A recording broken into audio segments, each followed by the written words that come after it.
يعني انا اعرف جوازات او مش في السيشن، يعني اتجوزتي ليه؟ كان لازم اتجوز في السن ده.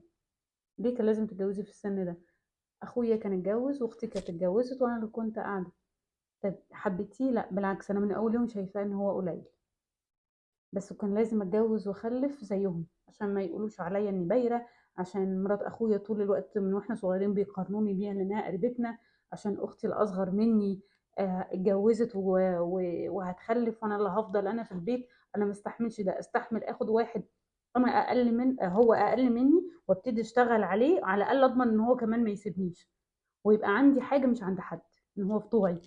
هي قالتها لي كده نص.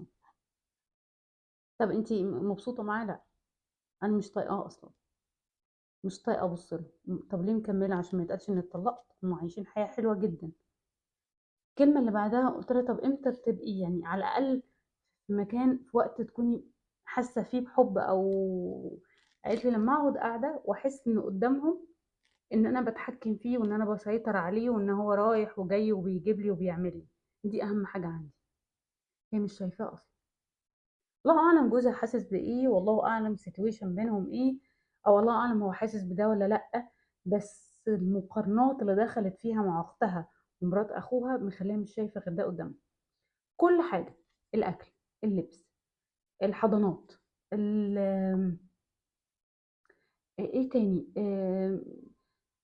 شكل البيت، مين قبل مين، شكل التعليم. يعني مثلا مرات اخوها كانت بتكمل في الماجستير، هي جريت تكمل ماجستير، جريت جري، وقالت لهم بعد ما خلصت، حتى بسألها مكملة ليه؟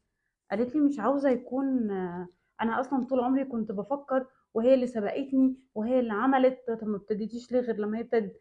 قالت لي عشان فضلنا هي، عشان ما يتقالش إن هي أذكى مني، قدرت تحافظ على بيتها وجوزها وتعمل الماجستير. ده كان السيتويشن. هي بتضيع في حياتها.